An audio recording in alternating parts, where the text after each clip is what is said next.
What's going on, everyone? Welcome to the second season gaming Bitcast, episode 363. We are actually here this time, ready to talk about a big week in gaming, including new releases. We've got Xbox 360 turning 20 years old, and reflecting on that, we got the Game Awards nominees. We got Xbox Partner Direct, Ubisoft selling out, and a bunch of other things. I am here with my guys, of course. You know him as the Tie Man, Travis. How we doing, my friend? I'm doing good. McClunky, happy to be here. Hogue. I feel bad because the audience missed your most sing-songy Broadway musical McClunky that I'd ever heard, and it is now lost to the annals of time. That's too bad. Those annals, they'll take all your memories from you. So you guys will just have to imagine what Travis sounds like in full McClunky regalia. Right. That's right. Yeah, it was so for those with us live here or tuning in later, apologies. We had fixed the dual stream from last week with the vertical layout. We're going to go back to our standard format, and the streaming service decided that we hadn't fixed that, and basically completely collapsed when we tried to go live. So we thought we were live. We were actually talking like this, and then we weren't live, so we had to reset everything. I'm glad somebody noticed. We could have been 40 minutes in before we noticed that it still said awesome. Scheduled. That would have been great. Yeah. So, but anyway, big week in gaming. A lot of things to catch up on this week. So I think we will just get right into it, to be honest with you. So let's jump into the games that what am I talking about? Hold on. We didn't even get the Tides picks. See, I'm all off schedule now. I apologize. It's just gonna be one of those days. We're gonna roll with it. It's going to be one of those. So let's get to Tide's picks, which actually for Thanksgiving coming up here is quite cute. So, am I a turkey? I want to be a turkey. Oh, we are Charlie Brown Thanksgiving. Wow. Yes, we are. We're all pretty good Charlie Browns, to be honest. Ains, are you sure you're not Charlie Brown, Ains? I think I am Charlie Brown. He doesn't have that much hair. Yeah, it never grows that long. That's like 2 long strands. Travis, you're back to being a ginger. Yep. We should clearly switch the entire Bitcast over to just broadcasting as animated Peanuts characters. I think we're all improved by this. I think you're probably right. Yeah. And we're all smiling. Travis, why are your eyes sunken? Are you tired, man? You doing all right? I think you know why. I mean, to be fair, Hogue has those the indents on the side that usually the characters only get when they're like scared or stressed out or whatever, you know? That's just accurate from the way I live my life. Yeah. And like that quivering smile that looks like it's about to break, you know? I think honestly, nailed me. The Charlie Brown art style kind of weirds me out, to be honest with you. Just a little bit. Yeah? Yeah, they look a little skeletal. I don't know what it is. Don't really. I could go for it. I could go for this being my new look. I'm going to try to save this picture, maybe make it a profile pic. You don't know where you'll see this next. Yeah. All we know is Ains is at the Thanksgiving table and he does not want to talk to his family. He's got noise-canceling headphones on. Hogue is maybe the look of fear in his eyes is because he realizes he has no food in front of him. He's just starving on Thanksgiving. It looks like I'm crafting. What do you have to be thankful for, Hogue? And he just reaches over and eats one of those decorative gourds. I got a gourd. Yep. Oh my god. Also, I'm very confused about the bread people. I thought it was SpongeBob for a minute. Yeah, SpongeBob or Ren and Stimpy-ish or something. I don't know, but a different art style. Yeah, it's very confusing. I'm into it. Anyway, this can be the season gaming Thanksgiving card. That's a thing, right? You give out Thanksgiving cards. Let's do it. Everyone That'd does be great. that. Yeah. Every podcast does that. They do. They send out Thanksgiving cards. It's true. Todd, thank you as always for the picks. All right, boys, let's go ahead and get actually into it here. So a few games launching this week. I've spent most of my time catching up on other stuff, but who wants to kick us off with a game to discuss that you've been playing? Sure. Well, I think the one that has taken me by the most surprise this week is a game called Demon School. Yeah, we reviewed it. Which is a indie kind of take on the old school Persona series before they became the super hip Persona series. So in this game, it takes place in 1999. It's got really cool pixel art. And instead of role-playing turn-based battles, it has kind of strategic turn-based battles. So somewhere between Fire Emblem and the 100 line and other games that you might play in this kind of milieu. It is a story-based RPG that doesn't have turn-based monster battles. Or it doesn't have turn-based monster battles like I think of in most RPGs. The turn-based battles are strategic and use a grid system and all that good stuff, which isn't my favorite, but the vibes are really cool. It's very Halloween-y, which, is apt for the month after Halloween. Probably wasn't aimed there originally. Like I said last week, I think they actually moved the release date of this when Hollow Knight Silksong announced its release date. Yeah, I think it was actually moved a couple times because this has been playable and kind of like preview / early access for quite a bit. Well, very good though. My concern with any indie game is always that it's a little bit broken or something hasn't been thought through the whole way. This feels like a very complete, well-designed, well-thought-through project. I can't speak to the story at the end of all things because I've only gotten past the first couple of weeks of challenges at this point. And I say weeks because it's like a Persona game or any other game that uses a calendar system where you've got things to talk about on Monday, things to talk about, and maybe a fight to do on Tuesday and Wednesday. You have to complete whatever it is that you're doing in a dungeon by Friday, that kind of setup. And it's really, really good. Highly recommend it. You said you reviewed it, Ains, or that Season Gaming did?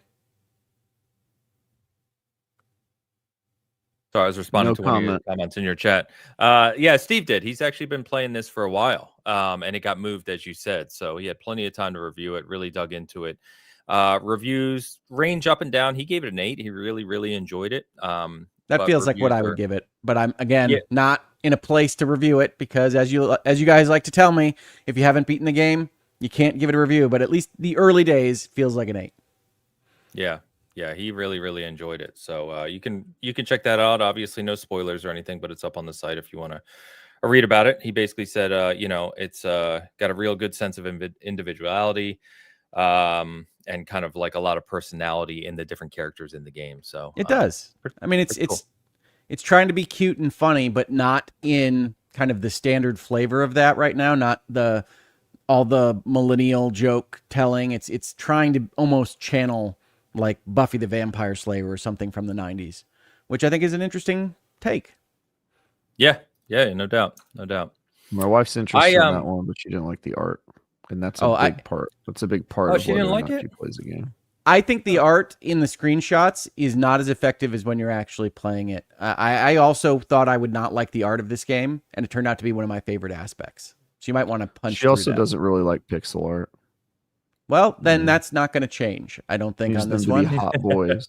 She needs them to be hot boys. There are hot boys, but they're pixelated hot boys. They are pixel hot boys. I don't know what her hot boys. She doesn't want her hot boys to be censored, Hogue, with the pixels. All right, fair enough. I don't think I can convince you on that one, but I do think that the art actually proves to be one of the strengths of this game, and I didn't think I would think that when I originally bought it. Cool, good to know. Right now, she's actually playing that soccer game you were talking about, Inazuma 11. Inazuma 11 is fantastic. It is ridiculous how big of an RPG that is for a soccer game. Yeah, she's pretty far into it. Nice. Yeah. She like it? She does. Yeah, I've been watching her play through it and helping her grind because she's not good at one of the mini games, so she has me do it. Is it running in the beach with the tires behind you? Because I'm terrible at it. No, she's good at that one. She's bad at the one where you have to pass it or kick it to the little blue circles. You got to zigzag through all the ghosts. Mm-hmm. That one. I'm good at that one. Those are drone krakens, not ghosts, but I understand the confusion. They're little ghosts. They're little Pac-Man ghosts. looks like a bed sheet over a basketball. It does. Yeah. Okay. The game is excellent, and what Travis is just describing are essentially kind of tactics drills you use to grind up your player stats for the soccer portion of the game.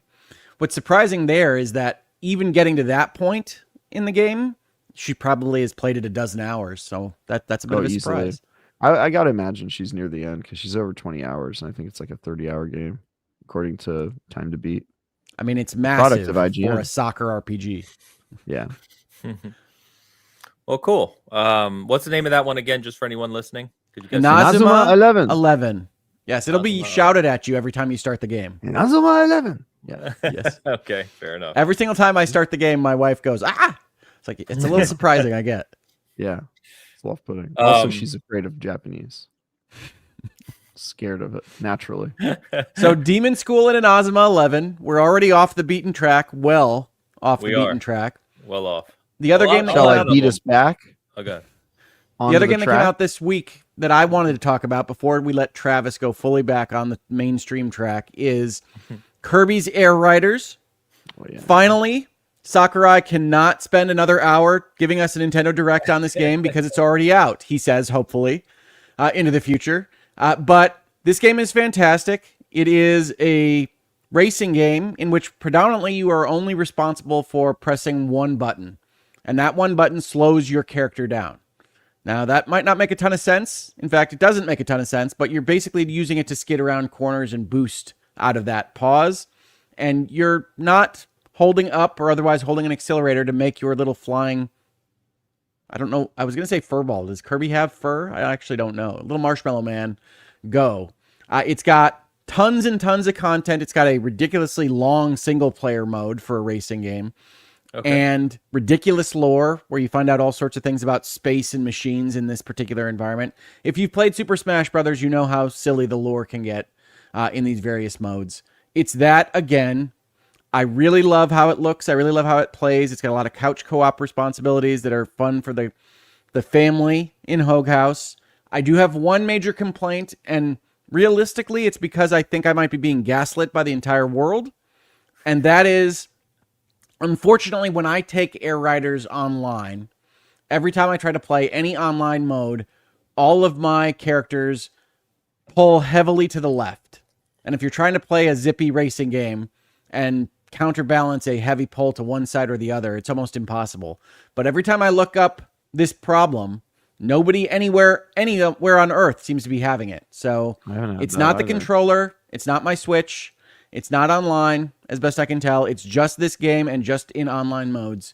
So I would love to see that fixed. I would love to see anybody else acknowledge that it's happening on Earth. That would be great. I would stop feeling as crazy as I am because I want to play this game more. City Trial is awesome. Racing is awesome. Single player mode is awesome. But I cannot take it to the streets, which if you know me, you know I love to do when I'm playing my multiplayer racing games. I've never heard of this issue. That's such a strange issue to be having. I don't even know.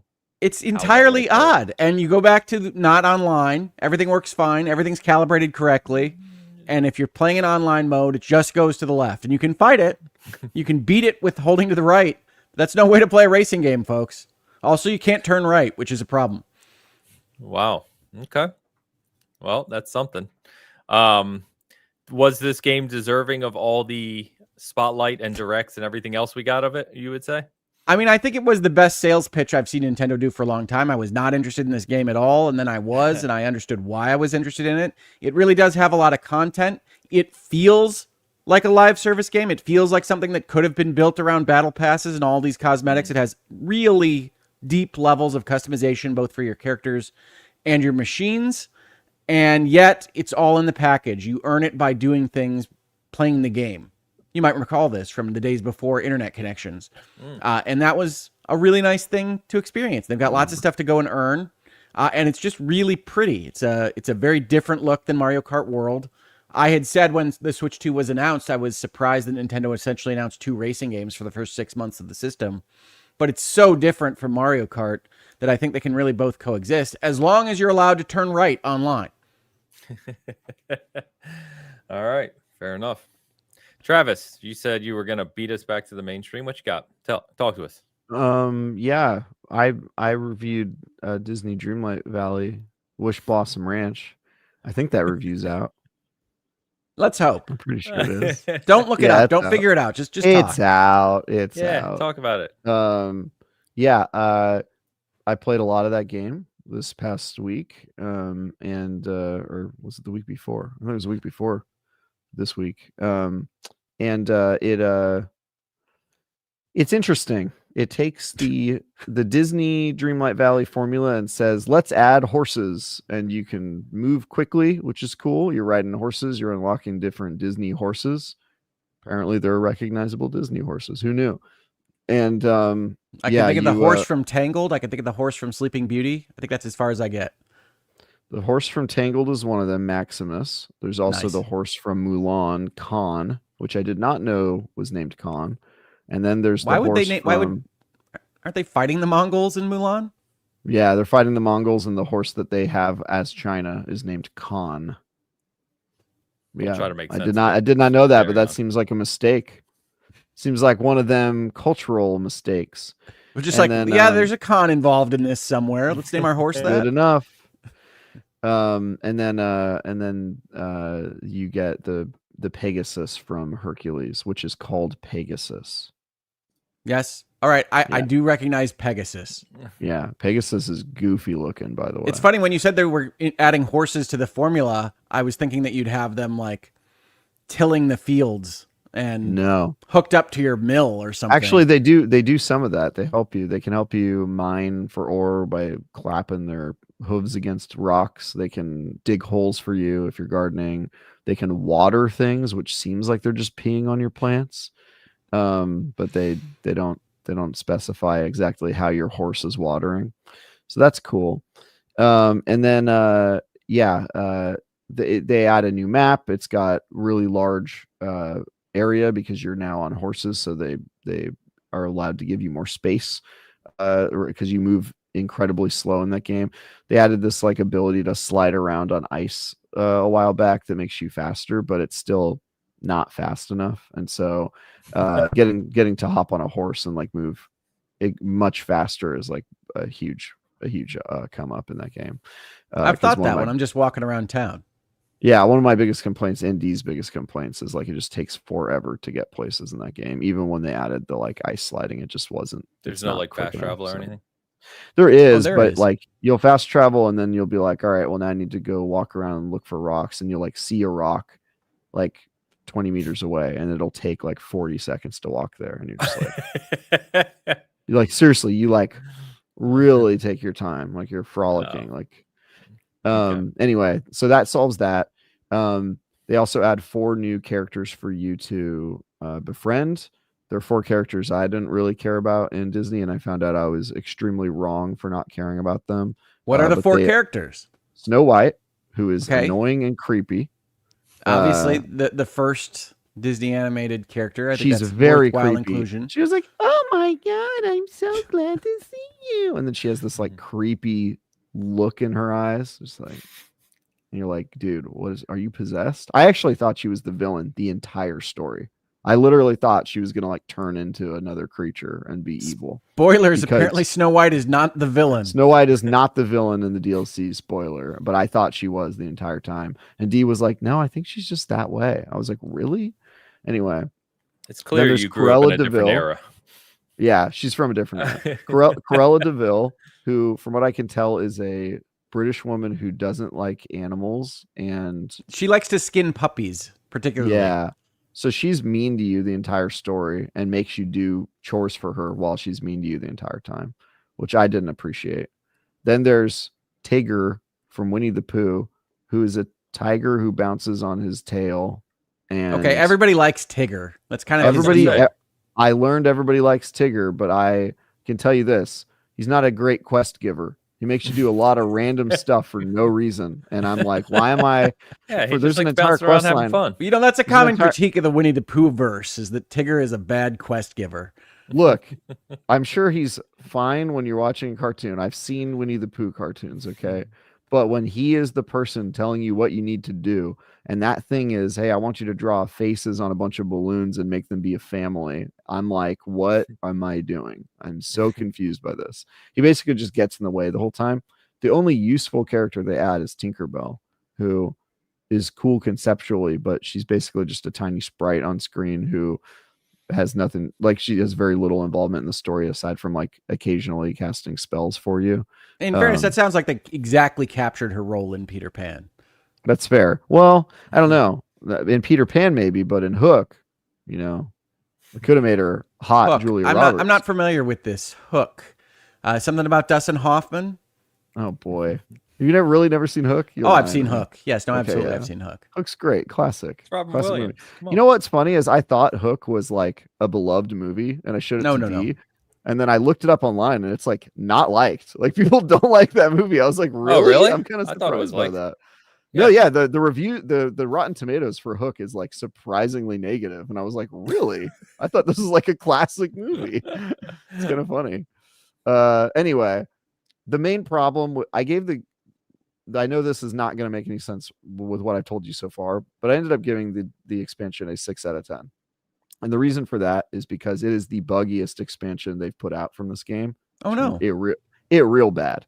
I actually had the quest line completely break on me, and I was only able to finish the DLC at all because I got in touch with the developers and they taught me how to use a debug to get around it and basically skip the quest step that broke, but it would have prevented me from getting to the credits about 5 minutes before the end of the expansion. I had other things break on me. There's like a bunch of stuff that doesn't work in this game. I pulled a lever to go up an elevator, and the elevator went right through me as it ascended to where it was going to go, and my character stayed below, and I had to restart the game because there's no way to recall the elevator from down there. So there's just like stuff like that. Disney Dreamlight Valley has always been really buggy. That was my criticism during the beta. It was my criticism during the 1.0. It has always been buggy. This is the most buggy it's been, and it probably has to do with the fact that they added the whole horse thing, and it just means that like your horse is jumping inside objects all the time, and it also has the problem of Dreamlight Valley of being like needlessly grindy. Like every time you unlock a new horse, it's like now level up with that horse.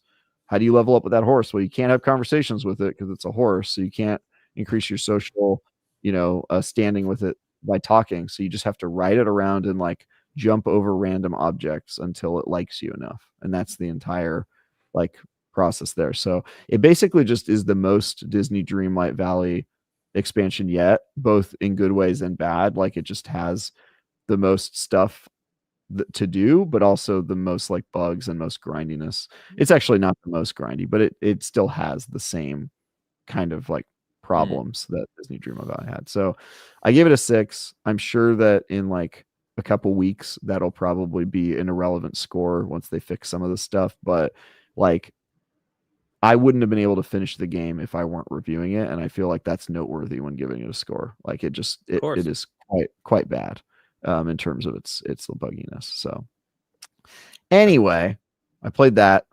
I played Clover Pit because that came out on Game Pass, and I figured I played that a bit too. Pretty good. I've been playing VR games.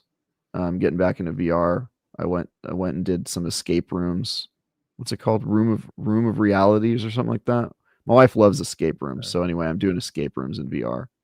That's a little update for me. And then obviously I've been playing Escape from Tarkov, which I have a review in progress up for right now.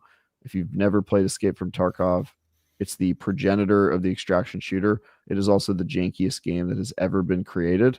In some ways, intentionally so, which makes it interesting. In other ways, poorly thought out, whether intentional or not. And so it can be both a kind of wonderfully opaque game in terms like it kind of feels like a little like you're playing a Souls-like for the first time, where you're like, none of this makes sense to me and I'm kind of figuring it out. It's very like hard to understand. And then in other ways, just not fun, like the UI, the technical performance, the fact that it's filled with cheaters and the developer seems to be doing nothing about it. All that stuff is just like, so my time with it has been interesting, fun. I have a Sherpa that I'm playing with who's teaching me all about the game. But it is also devastatingly behind the times because it is a almost 10-year-old game at this point, and its age showeth. Yeah. By the way, you can say the Sherpa. It doesn't bother. I can say the Sherpa. All right. This is a fun part of my life, but my Sherpa for Escape from Tarkov is Ains's biological son, Mike, who is as opposed to all my other sons. I mean, I don't know. Well, we're getting into an age of robots. We don't know. Yeah, exactly. It's Ains's biological son, who's a 20-year-old person who I'm closer to in age than I am with Ains. which is interesting. and yeah, we just been hanging out every day. And now I know everything about Ains's son, which is playing remarkably and nothing little. nothing more about me. Nothing Shooting more about the Ains because he will defending the Tarkovs. He is a son who claims to know literally nothing about his father, including how old he is or anything like that. But he knows everything about Tarkov, and that's really all I need to. That's all I need to know. He's a Tarkov pro, and he's been helping me get back in the game. For context, I haven't played Tarkov. I think I played it in 2018 for like a second, and then I picked it back up 2019, 2020, like right around before COVID started and then going into COVID. And I have not played it since. So I've been off that game for about 5 years. But when I did play it, I played it for like over 100 hours. Like I got kind of into that game.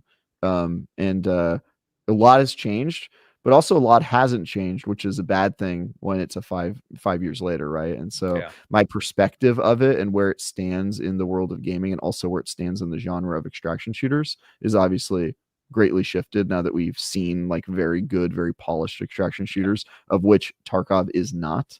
And so it's interesting, and it's going to be really tough to review it at this point because it has kind of a historical value as a game, and it does things differently than other extraction shooters do, but it also has a lot of baggage that I think is dragging it down. So it's been a very interesting review process, and I'm probably going to be playing it for at least another week before I continue writing about it, because you do have to play about 1,000 hours of this game before you really understand it or can speak credibly about it. So, and Travis, why is it getting reviewed now? Is it just going to 1.0? It got 1.0, yeah. Got 1.0 like a week after Arc Raiders launched, which was a fantastic time for Tarkov to drop a 1.0. He said sarcastically. I was going to say, that's got to be sarcasm, right? Extremely sarcastically. It's like the worst time they could have launched this game. They basically completely missed their window to be like the most influential extraction shooter. For context, before the 1.0, they were not on Steam.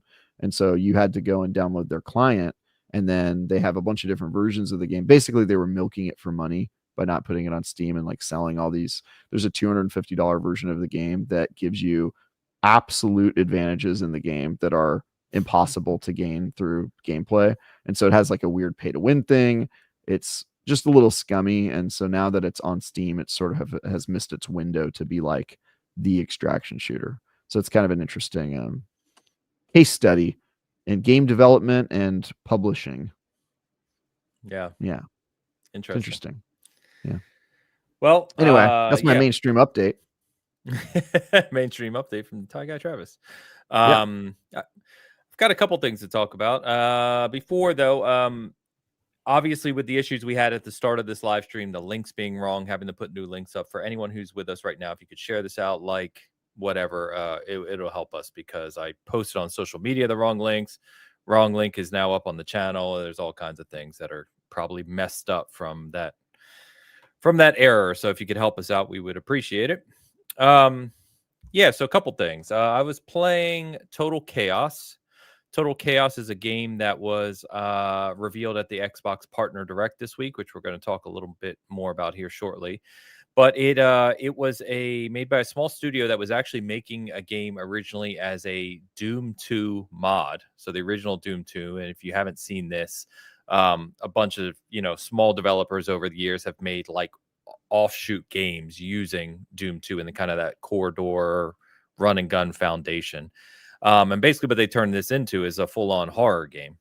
So it doesn't necessarily play a lot like the original Doom. It's still corridor focused. But it's kind of like if you took classic Doom and mixed it with like Condemned. It plays a little like that. It's got some psychological stuff going on. You kind of go to this remote island where obviously something terrible happened, and you start kind of uncovering what happened. The first 20, 30, 45 minutes or so I was playing, I was like, wow, this is kind of, it's kind of floaty and it's kind of janky a bit. But I started getting into it, and I think I'm a chapter or two in now. There's 9 chapters apparently. And I want to see where it goes, because the trailer was really cool. It looks like it really goes some crazy places, which is my type of thing. So yeah, it's on Game Pass. It's open up to download right now. It's interesting, if nothing else. So I'll be checking more of that out here in the coming week, and we'll talk about it. You had me at Condemned. Yeah, it's don't let me steer you wrong. It's not Condemned, but it's kind of got that Xbox 360 era feel. You kind of pick up little I heard Condemned, consumables. and I'm rolling with it. It's exactly like Condemned. So check it out. It's out there. Please join us in 2 weeks when Travis says that wasn't like Condemned. That wasn't like Condemned. You liar. We got season 1 of Battlefield 6 update, or the mid-season update, I should say. So they added a new map. They, updated some things. There's a free pass in there and everything. So I've been playing a lot of Battlefield 6. I wanted to mention, if you guys didn't see, because this just came out yesterday or maybe Friday. This is quote from GameBiz is since launching in October, Battlefield 6 has become both the best-selling game of 2025 in the US and the biggest seller in the franchise's history. That is data from Circana. Also suggests the title generated the, quote, highest single-month U.S. physical and digital full game track dollar sales total in 3 years. So highest. People were hungry for Battlefields. Yep. And this is Thirsty the craziest bitches. stat to show Battlefield's resurgence. The October sales of Battlefield, and let's keep in mind it came out the second week of October, so 3 weeks of sales, basically. The October sales volume of Battlefield 6 has surpassed the lifetime sales of Battlefield 1. That's 5 better. Yeah. So 5 times, exactly. So Battlefield is clearly doing extremely well. And if you also didn't see in parallel, Black Ops 7 has been hit by it. I think between Arc Raiders and Battlefield 6, Black Ops 7 is not hitting the numbers anywhere near the numbers that Black Ops 6 hit last year. And the sales report, at least out of the UK, was the one we saw. There's some combination kind of reports and player figures and stuff that just show it's not doing nearly as good as Black Ops 6. Do you think Black Ops 7 would have been better received without a campaign at all? Yes, and I only say that because Alex, who's in the chat with us right now, reviewed the total package. He reviews Call of Duty every year, and he was just doing the campaign, and then we talked last week about how bad he said the campaign was, but he ended up reviewing the whole package, and he said the multiplayer's good, Zombies is quite good. He gave Zombies individually an 8, gave the campaign a 3, and said it's abysmal. So all the reviews I've seen have said that this is very high caliber multiplayer Call of Duty, but also with the same review, they say something god awful about the campaign, right? And all the articles this week about them letting you skip the campaign to get whatever the post-campaign endgame content is. And I don't have this game, so I don't fully understand what they're talking about. But all of them include sarcastic jokes about how bad the campaign is. Yeah, it's bad. I mean, it's really tracking badly. The clips are everywhere. We don't know to the degree because we all live in our own little ecosystems and bubbles, but it's very clear that the social media space plays a role in a lot of these things. We've seen it on the opposite way with Arc Raiders, right? Arc Raiders positivity and kind of funny clips and everything are everywhere. Where Black Ops 7 has been the direct opposite. It's just getting panned almost universally. But even the guys I know who play Nuketown back. Well, I was going to say, even the guys I know who play Call of Duty every year, like multiplayer, they'll play just for the camos, the usual stuff, right? Call of Duty, even them have been kind of down on this. They're either back to playing Battlefield, they're playing Arc Raiders. They're just really playing other things. So that's anecdotal. I saw a clip of a guy on Arc Raiders, and he was doing like solos, and he was with a group of fellow Raiders, and they were all like getting ready to extract together, walking on over I to know the where you're extraction going point. with this. And then he goes, "Hey guys, after this, do you guys want to play Black Ops 7?" And then everybody just looks at him, and then just start shooting the shit. They just kill him. Like, guys, I was joking. Just kill him. Just cap this guy for suggesting blops. Yeah. Too bad. Too bad. We'll see. I mean, we've said for many years, or at least kind of the shooter community has said for many years, like Battlefield at its peak was incredible. It was in my preference better than Call of Duty by a significant margin. And as we've talked about Battlefield 6, they've kind of nailed it. There's, it's not perfect by any stretch of the imagination, but in terms of Battlefield, it's very, very good. And so, it's interesting to see. I think between Arc Raiders and Battlefield, it kind of was the perfect combo to really, punch Call of Duty in the nose.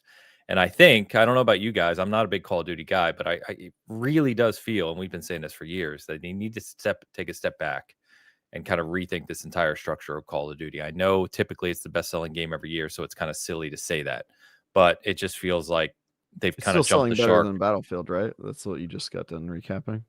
No, I just Oh, said it's not. Battlefield's the best-selling game of the year. Oh, I thought you were talking about how good Battlefield's selling, and then you capped it off with, and somehow Call of Duty's still selling better. No, Okay. they're saying No, we don't have Black Ops numbers 7. on them yet. No, they Okay. don't have numbers, but there's numbers Would you out be of the UK surprised that if you learned that it is sold better than Battlefield somehow? I don't think anybody would should be because surprised about Call of Duty winning a sales race. But Yeah. everything we have so far, and Ains was just about to say before I rudely stepped on him, that the numbers we do have are like the British digital, the stuff that comes out the earliest, and everything suggests it's got a 30 or 40% decrease from where we would expect them to be. So I think we also have talked in the past about Call of Duty. Like, it's no great prognostication on our part to say everything ends at some point. Call of Duty has been the absolute Godzilla-sized king of video game sales for a very long time. It might continue for a long time from here. This might be a blip, or it might win the day in 2025. But it wouldn't surprise any of us to say at some point, it's not, you don't need to be a Call of Duty killer anymore, just like you don't need to be a Halo killer anymore, because these things have their time. Halo. Sorry, Yes. Ains, I didn't mean to bring up Halo. Not at all. You're good. Yeah. No, agree. Exactly what Hogue said. I think some of the data was like 30, 40% down. Some was 67% down.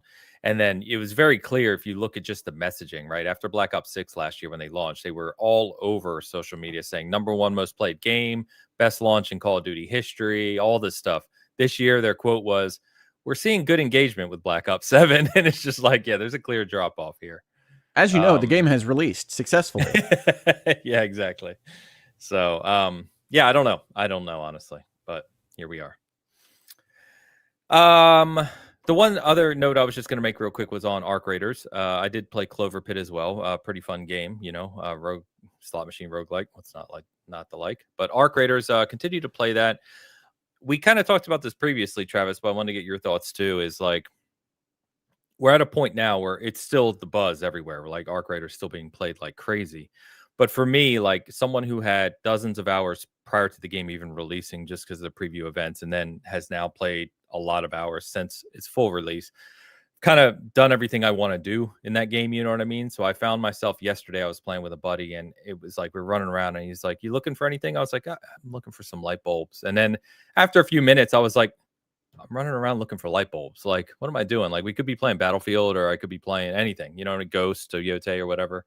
And we switched over to Battlefield after that point. But it's like, I think for me, Arc Raiders has a unique thing in the sense of it's super fun to play. Everything we've talked about on the past couple weeks.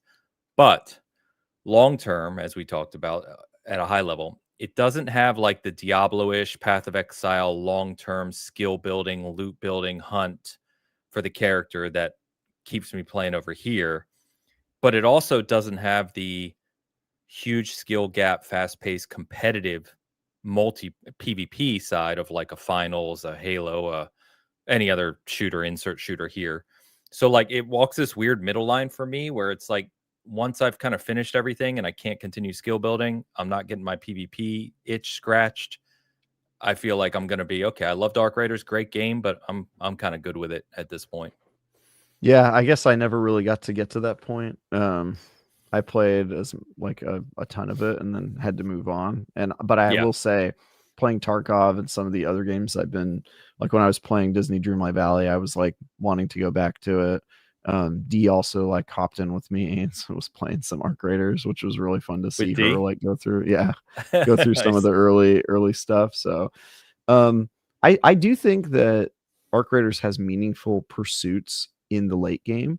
I just think that they're pursuits that maybe not everybody cares about, like unlocking the schematics for all the weapons. That takes an eternity. That's like a huge thing to chase. I think there's that's the expeditions, the project. Yeah, I never killed a queen. I still want to do that. And it sounds like I missed my window because they nerfed the crap out of the hole cracker, which sucks. But I do, and then they unlock the new map, and it'll kind of. I say this every time there's a live service game, and for some reason nobody believes me, but you kind of have to wait for the content delivery pipeline to show itself to know if a game is going to be successful. Like you can have a great foundation, and then if you don't top it off with content, people forget about your game and they move on. You have examples like Helldivers 2, where despite them not really releasing a ton of content quickly, they managed to capture the community by just having a great live service like plan. Like they just had like somebody who was managing it and doing cool stuff within that world. And then you've had other games where people played it, loved it, ran out of content, and never went back to it. And it can be really hard to recapture people's attention once they move on. So it'll be interesting to see how this studio does. Obviously, my instinct is that they will probably be all right at it, since Embark has done a great job with the finals, and they clearly they have live service chops, but making PvE content is a whole different ballgame. It's much more difficult. It is the vast majority of the failures we've seen in the live service space are those who thought that making PvE content would be as scalable as like Fortnite's model of not doing that. And turns out it's much harder. So yeah, I could definitely see continuing to play it and engage with it, but to your point, it's like we've seen their roadmap, and Embark is really good at this. But to your point, also, it is different from the finals in that way. It's not just adding a map and adding, cosmetics and a new gun or something, which still takes time, of course. Don't want to detract. You have to add balancing. You have to make new AI enemies to fight. You have to there's just so much more to do than put a map in there and do like balancing of weapons. So it'll be interesting to see. I'm also watching the community's positivity fall apart in real time on the subreddit, which is really funny. I kind of mentioned this when I wrote my review of we don't know how long this will hold, but I've been burned before, and I'm kind of already starting to see it. And luckily it hasn't been like cheaters and stuff, but I'm already starting to see some of the toxicity come out at the edges. And so it'll be interesting to see how long it takes for that dam to break. Yeah, because once you're at my point, or a lot of the friends I'm playing with points, right? There's not a whole lot else to do PvE wise. You've done it all. You have you've tried all the weapons. All your workbenches are upgraded. You know what I mean? Like all that stuff's done. It's like, all right, if you're going in there now and you see people, it's like, why not screw with them, or why not? You finish the quest lines and stuff. I'm still working. I'm right at the end.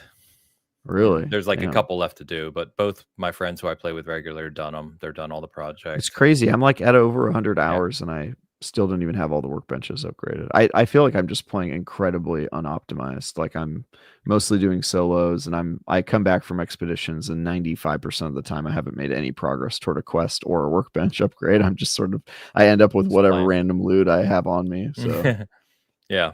No, I mean, people played it to death. It's very addicting. We've talked about, so.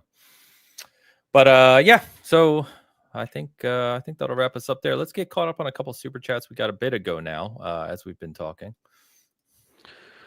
Bruno Karam Muller offers me 50. What's the R? Is that rupees? Rupees. It's rupees or rubles. We can all agree. Hello, trio. When are you expecting the next Fumido Ueda game? I never played Ico, but loved. Ooh, this is really challenging me. I wasn't looking. Sorry. I never. Wait. Shadow of the Colossus? Shadow of the Colossus and The Last Guardian. The Last Guardian, thank you. I even named my dog Trico because of his long ears, smiley face with stars for eyes. Have you ever named anything a video game name / reference? I can answer that with an affirmative. I also wanted to say, at least in my quickie search just now, our $ appears to be Brazilian real. Oh, okay. Not positive there, but it is a possibility. Okay. And yes, we have 2 bearded dragons in the Hogue household. The first of which is named Bahamut, because my daughter absolutely adores Final Fantasy 16 and the Bahamut character and Prince Dion. So we named him Bahamut. The other one is named JJ after the Michigan quarterback of the National Championship 2023 team. So it's not a video game, sir. What are you feeding those bearded dragons? Crickets? Our bearded dragons eat greens and roaches. Roaches? Mm-hmm. Wow. Do you find them in the house, the roaches? Yeah, we just send them out, actually. They're just like little Godzillas.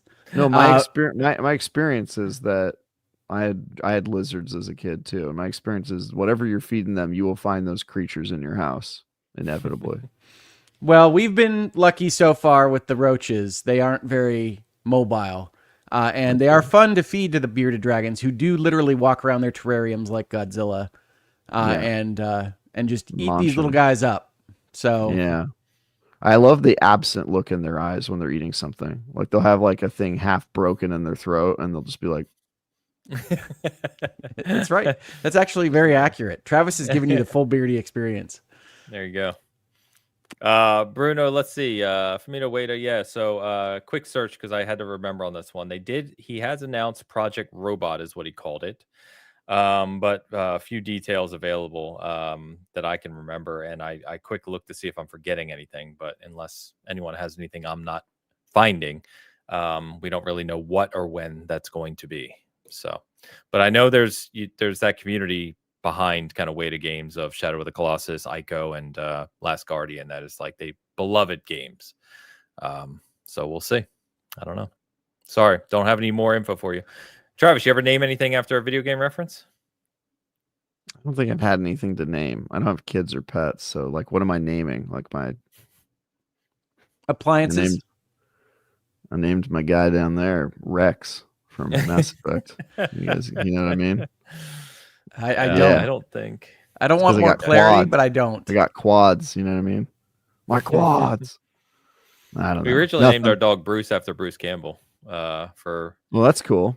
Evil Dead and Army of Darkness and Bubba Hotep and all that. Broken Helix. Wait. It's a video game reference. How am I going to forget the name? Burn Notice. I was trying to think of something. Yes, he is in Burn Notice. Campbell's done that's like less known. Burn Notice. The Spider-Man movies. Got him. Yeah, the Spider-Man movies. And you guys ever watch Burn Notice? Mm-hmm. No.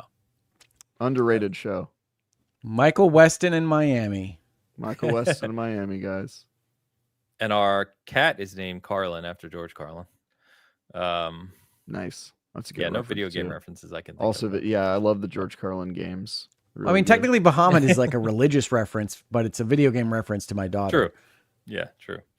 All right. Bruno, thank you very much. Sorry? Is it ancient Egyptian? Is that the no. I want to say it is. Am I thinking of Baphomet? Yeah, maybe. Probably. Yeah. Bruno, thank you for the super chat. Appreciate you. Alex, the Slayer Giant gives me $1.99 cheap. Son of a bitch. Battlefield sales finally made me give Mind's Eye a try. Man. Interesting. I saw that it was on sale 50% Black Friday off, sales, by the way, not Battlefield sales. I thought not enough. 50% off is not cheap enough. I'm waiting. I want it to be sub 10. Sub 10. Yeah, he spent 15 and he has been sharing clips of Mind's Eye in our season gaming. Wait, where did he get it for 15? I saw it for 30. Don't know. But he's been sharing clips. And they have been hilarious. So he's been really enjoying. He said it is not worth it, and perhaps he was too harsh on Call of Duty 7's campaign, Black Ops 7's campaign. Amazing. After playing Mind's Eye. So what did he give the campaign? 3. Call of Duty. Oh yeah, no, that's not a real 3, Alex. Come on, a real 3. I'll show you a real 3.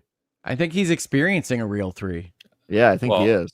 People always think they know what a 3 is until they actually play a 3, and then they go, "Oh, okay, I get it." Well, by our review scale, it fit a 3 from his description. So wild. Oops. My face is chopped in half. I'm dead now. All right. Let's move on, guys. Let's talk about a couple main topics here. So we've got the Xbox 360 turning 20 years old. And I figured we would talk about that because, reflecting on where gaming is today and how the Xbox 360 changed gaming is pretty interesting when you go back and look at that. So real quick, you can run down these lists. I'm sure I'm going to forget some. But kind of looking through the history of the 360, some of these I remembered, some of these I looked up. But it's been 20 years, obviously, and you may not realize just how much the 360 did for modern gaming. So it introduced achievements, which I still hate it for today. It brought in the HD era, as it was called, which was primarily led by Gears of War, was kind of the showpiece when it came out shortly after 360's launch in 2006. It was the first console to have integrated wireless controllers right out of the box. And an it online became store. the first full media center. So it had the storefront, it had apps. People were reflecting on ordering a pizza through Pizza Hut, if you remember those days where you could do that on your Xbox 360. Did that in college. It introduced, obviously greatly expanded Xbox Live and online multiplayer as we know it today. It introduced voice parties, which, again, if you remember, you used to have to invite people directly. You didn't have parties. Party chat was a new thing back then. It introduced Xbox Live Arcade and kind of the downloadable kind of games on that, in that front. That's the big one. That is the big one. Front. Everything we know today. Yep. How people pretty much own their entire libraries today. And then, of course, which is funny to reflect on now, of course, in hindsight, but it introduced the Kinect in 2010, which at the time was the fastest selling electronic device in history, selling 8 million units in 60 days, which is wild to think People about. use that device for not Xbox too. I remember my college professor bought a Kinect to do like other kind of experiments. It was like he was using the device to do like augmented reality, like weird shit. And he was like, this is the cheapest way to gain access to these types of IR scanners and like all the tech that was in the Kinect. It was like a lot of that with the Kinect device. Xbox One camera. Yeah, because it was even more advanced and people used it for all sorts of stuff, which is kind of crazy because if you read up on the actual development of the Kinect camera for the Xbox One, how much went into it, like the tech itself was pretty freaking amazing. And it was used, to your point, for all sorts of stuff. But we know we won't rehash the rest of the history of the Kinect and Xbox One after. Well, consoles have been good at that for consumer electronics, right? I remember PlayStation 2 I bought for a DVD player because the DVD players were $1,000 at the time. And Blu-ray for the PS3. Yeah. Yep. So there goes your light bulb, Hogue. I love it. Yes, apologies for the haunted mansion lighting. look. Yeah, I have a light bulb that refuses to stay in either the on or off position. So apologies to anybody watching and going, is that all right? It's better than a smoke the alarm going off. Also true. Or your camera just Elgatoing on you, as we refer to it here on the show. True. The 360 for me, guys, I just want to, if you have any memories or anything in particular, I'll start us off with like that launch. I went to midnight launch for the Xbox 360. Good friend of mine went with me. We took it home. I bought 6 games. The classic Peter Jackson's King Kong, of course. 6 games. Very good. 6 games with the 360 at launch, yeah. And we got home. I had it. This is when I had my 100-inch screen with projector in my house way back when. And we hooked it up. And we played all the way till like, I want to say 11 a.m. maybe. And the funny thing after it all, we had Madden, King Kong, Project Gotham 3. I'm sure I'm forgetting a couple. Perfect Dark. Remember Perfect Dark Zero? Cameo. That's right. That was the 5th one. And there's one other I'm forgetting. But the game we played most was Geometry Wars. Yeah. Classic game. And we just sat there and played that game for hours. And real good time. A lot of fun memories with the 360. I know we've talked about it here before, but the Halo 3 launch is a moment in time that will never be captured again, I don't think, in that same sense. Halo 3, I've got the Halo 3 Xbox 360 right there behind me, and Halo 4 actually. But a lot of good times with that console. I think when I think about like my memories of playing with friends and gaming, Xbox 360 is the only console I put up there with the 16-bit era. 16-bit era is always special to me, but the 360 I think is definitely one of my favorite, if not my favorite consoles of all time. Yeah, the 360 is close for me. I think the red rings really kind of take it down a notch. I had to go to I think it was the FedEx store at the time, like 8 different times. And the good news is by a certain point during the red ring kind of scandal period, they just knew what they were doing. Like you just come up with it naked and be like, here's the slip that they made me print off. Here you go. Get it back to me soonish, if you would. Thanks. Mm-hmm. It was funny because if you remember when it first happened and if it was first starting, Microsoft or Xbox would send you the box with the label prepaid. It would come instantly, and then they would ship it overnight. They would fix it and ship it overnight back to you. So you got it back in less than a week originally. I remember it being really fast. And then spent like $1 billion, right? Fixing that problem. I think like $2 billion. Yeah, there's a famous story of what's his name, Ballmer, approving the cost for it. But as it went on and it got bigger and bigger and bigger, that timeline stretched out a bit. It became weeks. They didn't overnight because I'm sure the cost was just going through the roof. But yeah, I had a few red rings. My original launch console red ringed. I had the Resident Evil 5 red Xbox, that one red ringed. I don't think my Halo 3 one ever did, but I have a day one white plastic Xbox 360 that never red ringed, and it was my champion throughout all of that. Is it behind a pane of glass in a museum somewhere? It is not. It's in a drawer right up here. I still have it, and every once in a while I turn it on just to prove to people like this is an Xbox that just didn't have that problem. I don't know. I got lucky. No towel trick. I only got to stop returning it when I got a new one with a different serial number. Like it was not the same box. Got it. So yours just like kept happening. It was just like red ring, and then you had to send it back in. Damn, crazy. It was a fundamental flaw. Yeah, they couldn't. I'm trying to remember the details now, but they fixed something with the heatsink, but it was never like a permanent fix. You know what I mean? And then in the Halo 3 one, it had the first. Is it Predator? They had like a new chip style in that one, and then by the time they got to this one, which was the redesign, they had fixed it. But the original design was just like a mess. Yeah. So it's a crazy time. Well, but good my 360 memory. Obviously, all of us were in middle school when the Xbox 360 came out, as I was. I was working at a law firm. Go ahead. Yeah, I was in middle school. Old was I? So 2004 was it? 2005. 2005. I was 27. 27. Wow, I am closer in age to your son than you. That's interesting. Yeah, so I was in middle school, dealing with middle school stuff. Did you get a 360? I did. Yeah, I did. I might have been the first the first console I bought with my own money was the original Xbox, because I had a job at that time, because I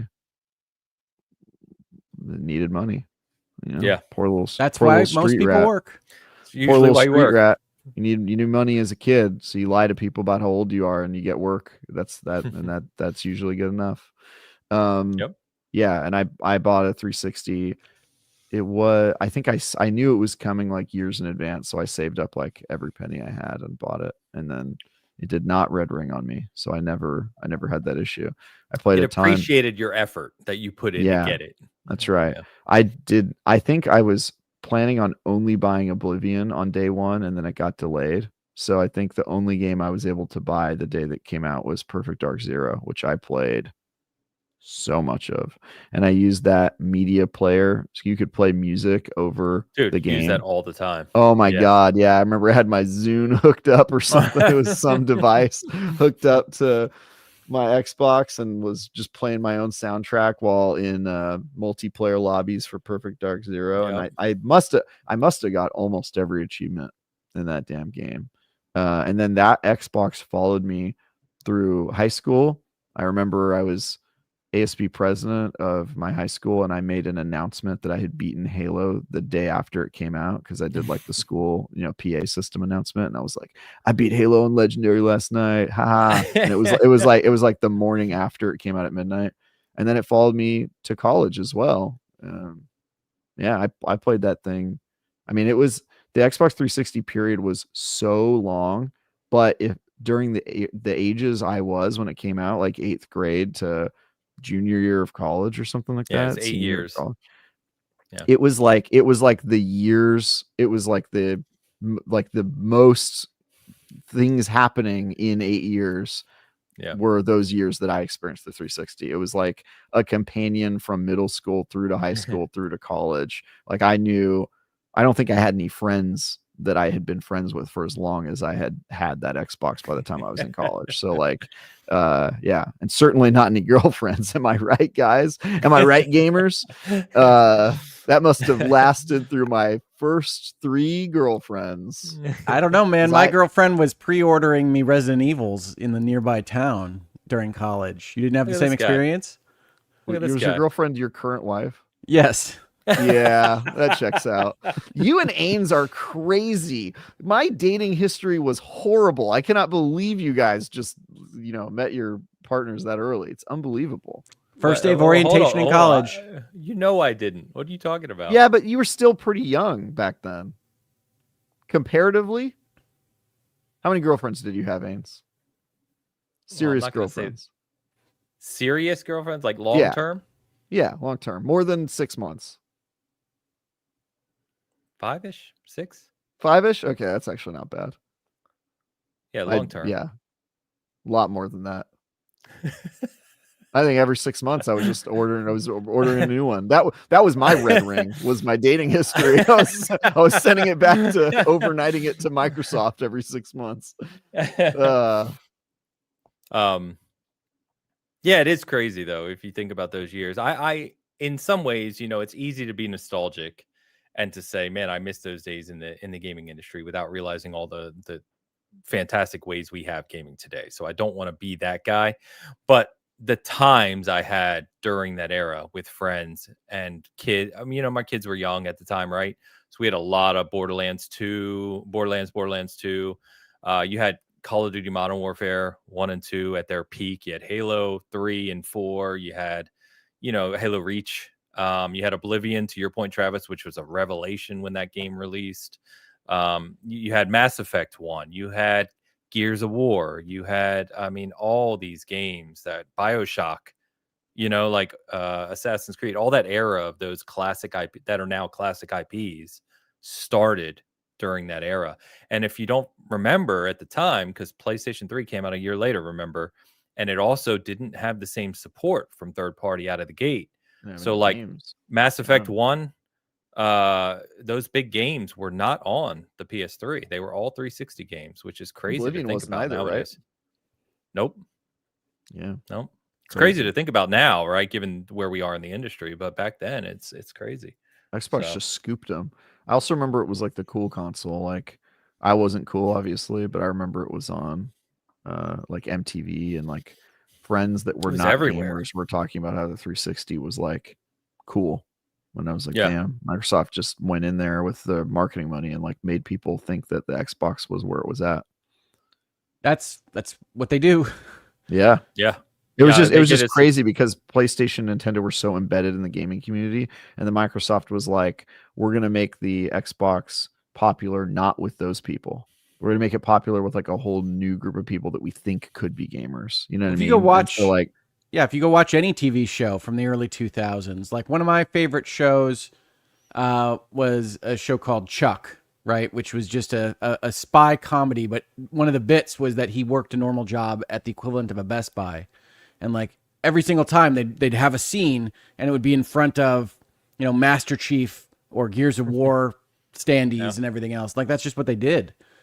And you get used to it. But yeah, for me, I'm not nostalgic in particular for that time.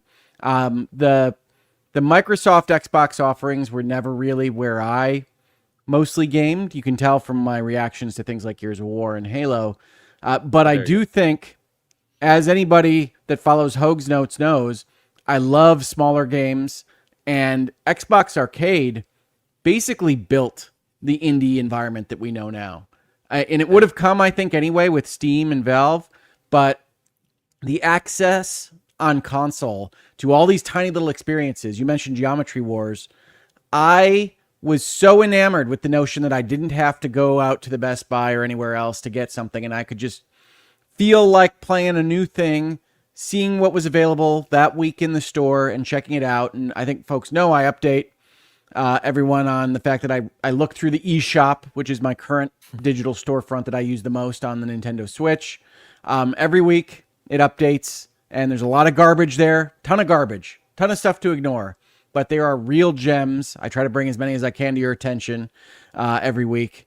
And I just love it. It's an entirely different environment. And that really does start with the Xbox 360 and Xbox Arcade. Yeah. I remember they would do Summer of Arcade, right? Where they would highlight a title every week. And they've actually talked about with Game Pass how they do that. How do you curate these experiences so that you have a lot of availability in games, but to where it's not saturated like we see in Steam, where it's just like thousands of games a week where you can never find, not necessarily find the stuff you're looking for. And I think that era, to your point, because releases were not as prevalent as they were now, but I think they did a really good job in kind of changing that. And the sad thing is, right, is when you reflect on Xbox and the people like me or others who grew up and really were in that vein of Halo and Gears and all that, you look at what they built, all the people who built that, the Robbie Box of the world, right? All those guys who were really forward thinking in the gaming industry, they left them all behind, man. They all took off. The Xbox One era, we know what happened there. And it's almost sad to reflect on now, where Xbox was driving, how much they've changed the industry for the positive, and yet how nowadays their reputation among a lot of the gaming community is so negative. It's really weird. You know what I mean? I do. I do think some of that is driven by social media liking to be negative more than liking to be positive. Good. But certainly Microsoft has had a number of missteps. Yes. This year alone, but certainly in the last generation. And the 360 was really the height of their powers. For sure. 100%. Yeah. Castle Crashers. Great shout out, Dano. Love that game. But anyway. This is the 1 versus 100 era, right? I mean, they're doing all sorts of experiments with their online infrastructure. Yep. Yeah. They had that digital retro arcade where you could buy arcade cabinets and put them in your arcade. Which, so awesome. If you spent any money on that, you can't even access it anymore, which is crazy. But yeah, I mean, this is also the era where we have all the arguments about horse armor, and we were learning how DLC is going to interact with our games. I remember people were like, "We've got it so bad. Look at all this DLC," and then now it's like, "Oh, microtransactions are the way." Yeah. Like I said, Air Riders is super weird because they're not trying to sell us anything extra. Yeah, I think it kind of reminds me of like how good unlimited PTO sounds, and then you get it and you realize it's not actually unlimited. It means no PTO. It's a trap. Yeah, it means you're never going to take a day off for the rest of your life. I've had unlimited PTO at every job I've ever had. And guess basically that's how a law firm works. Is like, you can be off as long as the clients let you. As it turns out, that's never. As long as you get all the work done. By the way, you work at a startup and there's never an end. We don't have enough people for there to ever be. Yeah, as soon as you've crossed off everything on your checklist, you're good to go. Oh, that never happens. Here's 10 people's jobs. I hope you like that. Yeah. So that kind of reminds me of like, it's like in the future, games will be free to play. If you told me that when I was in middle school playing my 360, I would have been like, what? Seriously? It's still amazing. Games will be free to play? And then it's like, and another finger curls on the monkey's paw. Yes, exactly. I don't view it as a monkey paw. I really don't. I view the free-to-play games as me taking advantage of people with less self-control. Like all the whales that help fund my free-to-play gaming, I'm never funding the development of these things. I play Honkai Star Rail, I play Fortnite, I play all these other things, and they aren't making their bank on me. Well, the problem is, look at even if you don't spend money on it, all you're playing is a poorly designed game that because it was designed poorly on purpose so that you would spend money, right? Like it's like, Honkai Star Rail, we're going to give you character unlocks at like an incredibly sluggish rate because we want you to spend money on it. And so I think it has effects on game design that go beyond like, who cares? It doesn't, like Assassin's Creed does that. But by the time I'm having fun with it, it doesn't matter to me. Right, like I said when I was talking last year about Infinity Nikki, yes, obviously they have all these different mechanisms to give them more money, but if they've otherwise delivered a game that you're enjoying, it just doesn't matter. Yeah, my point is I think sometimes you're enjoying a game less, and I mean maybe you don't know it, but like Assassin's Creed, like if you don't get the version or buy the upgrade that gives you double XP, your pace in that game is like painful. It like sucks to grind through it versus playing like the double XP version of that game is like clearly the one that they designed first, and then they definitely took it out and they made it half as quick. And then if you're playing that version of the game, you're just getting a worse version of the game. It's just stuff like that where I'm like, all right, this is horrible. Yeah, I know. I get what you both are saying. I think we're kind of all in agreement. The like I was saying last week with Where the Winds Meet, I'm playing that game and you look at it conceptually in terms of the world, the characters, the combat, everything. You're like, as a kid, to your point, Travis, someone telling me, look at this game and then realize you can play it for free. I've been like, what are you talking about? Like that doesn't make any sense. But then, of course, to Hoag's point, there's a million things you can buy in that game. So it's walking that line of free to play versus how it impacts your actual design and enjoyment of the game. I think some obviously do it better than others. Yeah, absolutely. You can be too aggressive and you can be too greedy. 100%. I agree with Travis on that. I'm just saying that there are a number of experiences where I find that I'm having plenty of fun and am not asked really to spend more money than I want to. Now, I am wired, as we've talked about, to enjoy grinding and to feel bad about paying out of that process, right? I immediately like a game less when I have purchased what I could otherwise grind for. And so I'm weird. I'm a weirdo in the gaming space. No, I think understand that's that. normal. I think you always think you want to skip the grind and then you pay to do it and you're like, oh, the grind was the reason I'm playing, and then you stop playing. And the developer made their money. Like I've definitely experienced that. Like I don't really buy DLC or microtransactions, but when I review games, they'll usually give me like a code for, hey, here's all the stuff or the loot or passing the grind. It's a premium edition. And I always play the game for like 10 to 20 hours without using that code. And then I pop it in to see like, what does the game feel like after you use that code? And I'm always like, lol. That's wise. I just wasted 10 to 20 hours because I could have just skipped like everything by using this. Well, one of my favorite things that Naughty Dog does is they have an option in any of their like remasters that says turn off the pre-order bonuses. Like all the stuff that's going to skip some of the early, because I want to feel what you designed your game to grow up through, rather than getting 15 skill points for whatever we're looking at. And so I like that. I like when the developers put a button in that says, thank you for pre-ordering our game, but if you don't want us to short circuit this process, just turn it all off. Yeah, and I think it works better in some games than others. Well, I mean, we just said that, but I mean like specific genres, right? So I talk about the Finals a lot. That's a free to play online shooter. I play the hell out of it. And I've spent a lot of money on that game, just for cosmetics, just because I like looking goofy and supporting the developer because I enjoy their game and I get a lot of time out of it. But to your point, there's no difference whatsoever in what I'm playing if I've spent that money or not. You get the complete package of the online multiplayer suite that I play for free.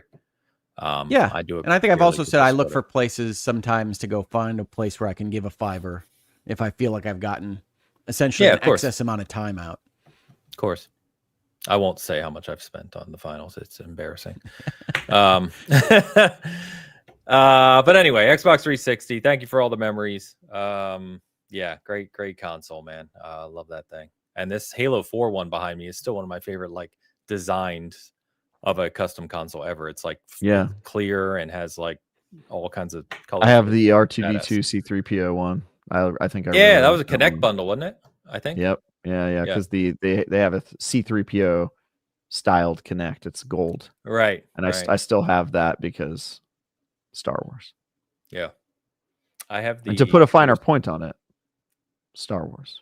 Mm-hmm.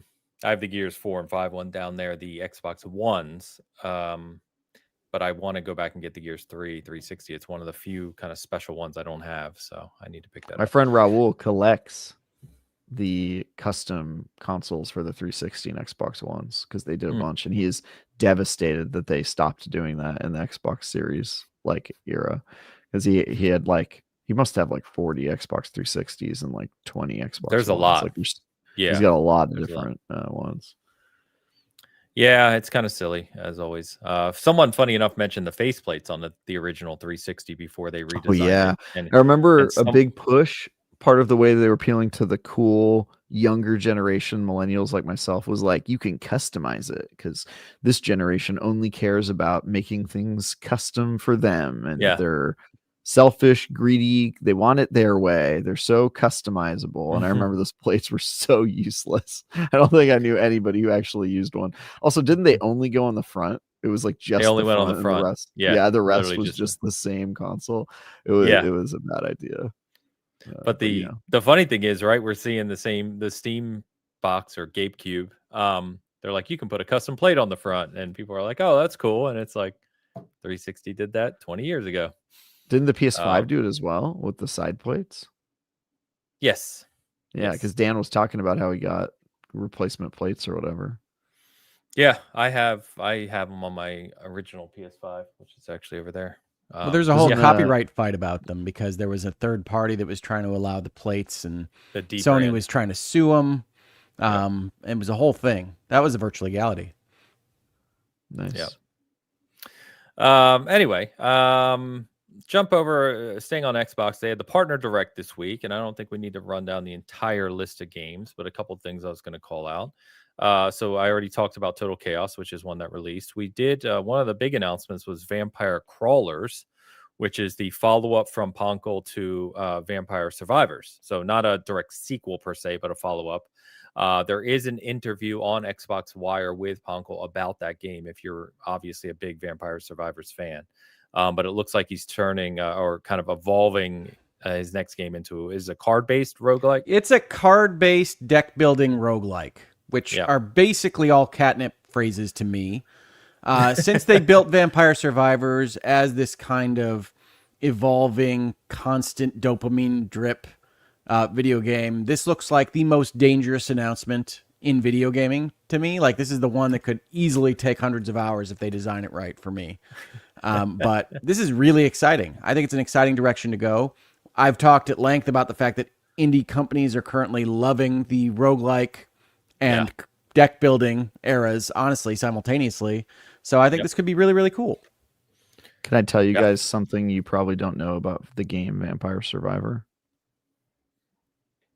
So I mean, yes, we're on a talk. You know how games get VR editions, and they'll Resident Evil 4 VR or whatever. They'll like come up with like a VR name for it.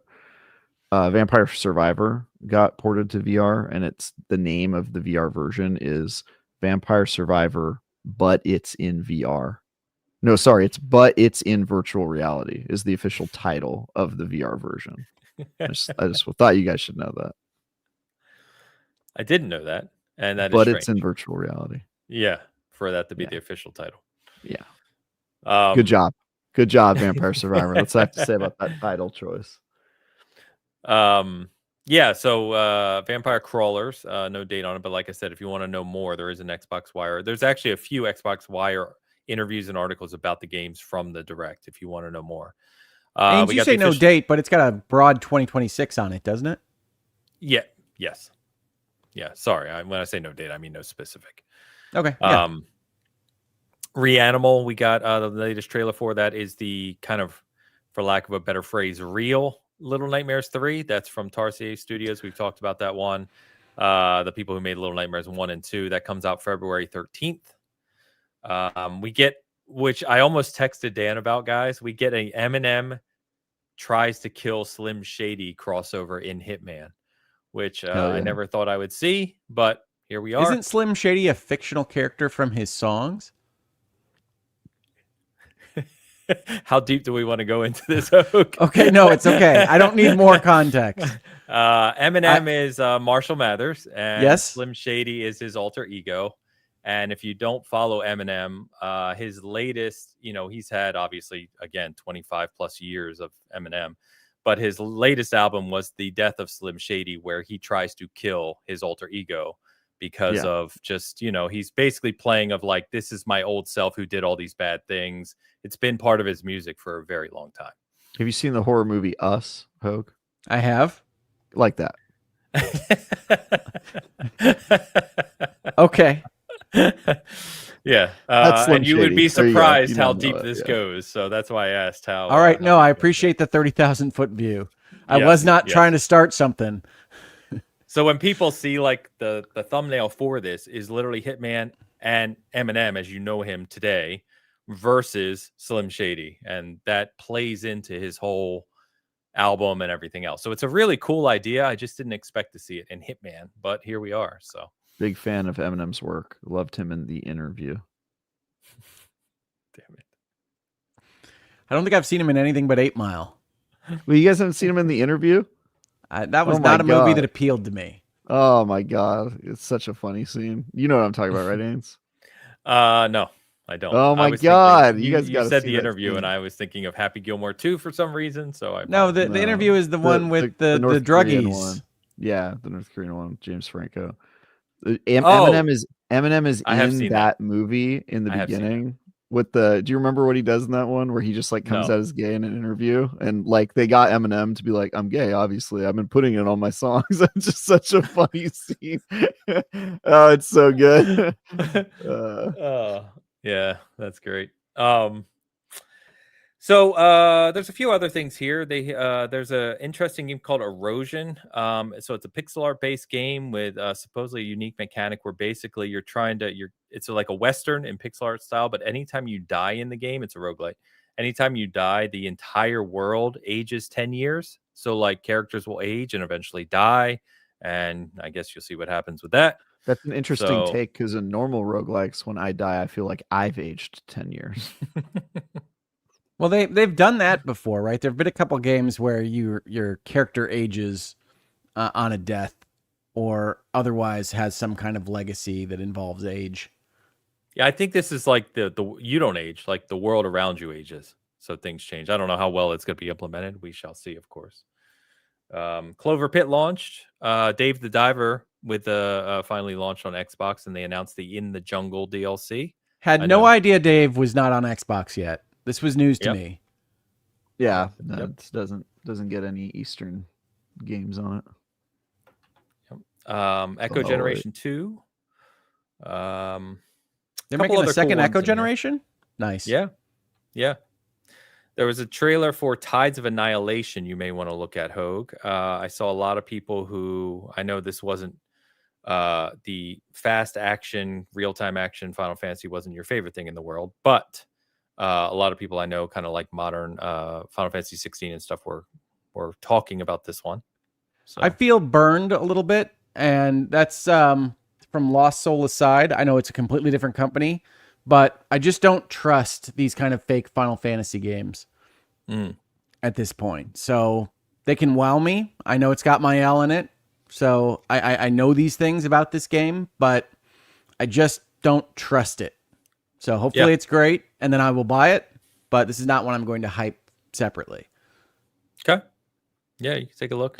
And then one of the ones that, people were talking about, at least in my circle, was Zoo Punk, which is, you remember that game Fist, Forged in Shadow Torch? It was a side scroller. So it's a Metroidvania. It's a little gem. Yes. Yeah. It's, pretty highly regarded game. It is the developers of that. They're making a game called Zoo Punk, still playing in the rabbit and animal vein, but actually it looks pretty cool trailer. So there's more on that as well. Yeah, that universe is interesting because it's like a futuristic city, but it's all populated by like the animals of the Chinese zodiac. Oh, right. Yes. Yeah, I didn't know it was aligned with the Chinese zodiac. What's your Chinese zodiac? I don't know. How do you not know? It's never come up before. I'm a horse. Did I actually get that right? Yeah, look at that. Yeah. Hell yeah. Are these things supposed to tell me something about my personality? Are we talking about the Chinese zodiac? We are. That is the most racist thing about you, is that you don't know your own Chinese zodiac. He's like most racist. Pretty messed up. It's pretty messed up, dude. And that's a competitive list too, for this to be the most racist. That's impressive. Oh boy. I'm a snake. What are you, Hogue? Come on, you can look it up real quick. I can, but I think that would give my birth year up, wouldn't it? No, because it's cyclical. We would be off by 10 years or something. 12 years. 12 years, yeah. We don't know for sure. I could look it up. I choose not to. Wow. Okay. He lives in ignorance. Hold on. I think I know. I can find it. Watch. I know. Oh, you don't want me to say it though, so never mind. But you can you can message us in private chat. Yeah, I know what you are now. Yeah. Okay. Yeah. I know what you are now. What are you? What are you, Travis? You're the racist. I'm a snake. Yeah, but I'm talking about the zodiac. Right. Oh, dog. That was too easy. Yeah. You're a snake. Okay. I'm a snake, and I'm a Slytherin, and I don't know. There's something about serpents that. Oh, nice. I would have guessed that for Hogue. Fair enough. I think that's right anyway. Hogue, you can tell me if it isn't. But anyway, yeah, it looks cool. I did notice though, if anyone didn't, because they showed the trailer for this, that on the actual Partner Direct webpage or Xbox Wire, it says Zoopunk is scheduled for 2027. So I'm not sure why we saw that at this Partner Direct, but hey, you got to fill the time. I'm telling you. So did you guys watch this show or have you caught up on it? I started seeing it when Vampire Crawlers hit my timeline. I didn't actually realize this was a show before that. Oh, okay. All right. The only thing I was going to say is I think if you go back and watch this from a presentation standpoint, I think this format is fantastic. It's really well done. It's kind of like a mix between what we've seen out of the more modern State of Plays and Nintendo Directs. It basically goes game by game. It talks a little bit about where you can find more information.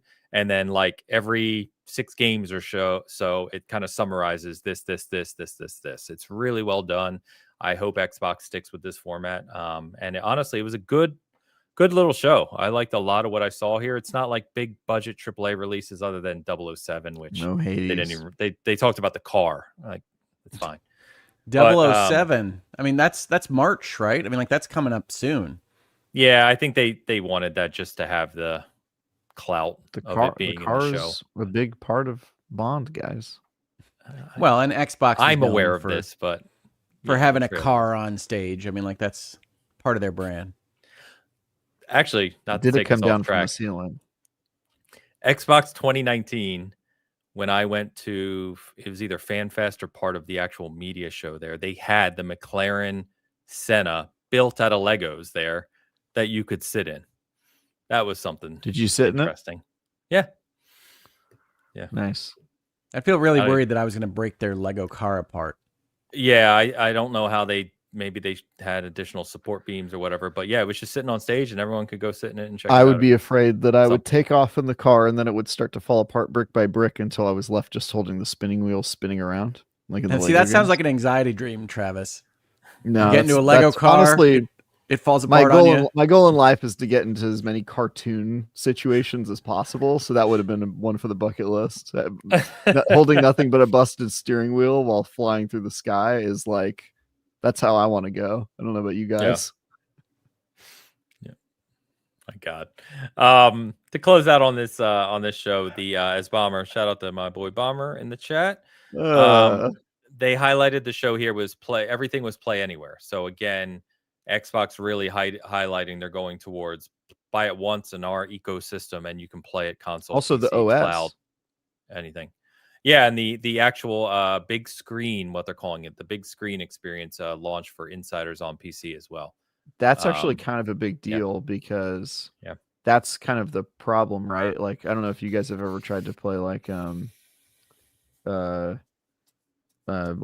game xCloud on like a laptop, but it's like it can be a kind of a janky experience. So I feel like the full screen with a dedicated OS for it is kind of a missing piece in the play anywhere idea. So I thought that was a kind of a substantial announcement.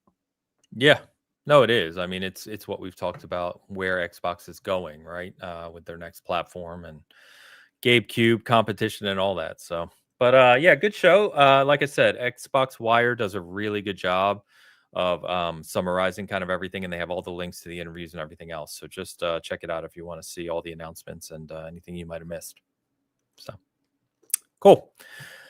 Hogue made me promise we're not going to go through these nominations, so we're not, because I agree with him entirely. We don't want to go through all these nominations. But the Game Awards nominees are out. The voting is open through the beginning of December, I believe, first week.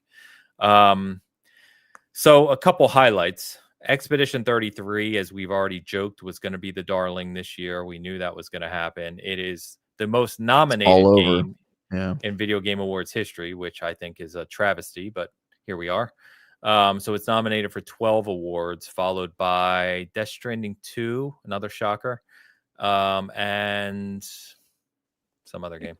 Come on now, man. It's your Big Monkey game got nominated. Second is on there a lot. My Big Monkey game.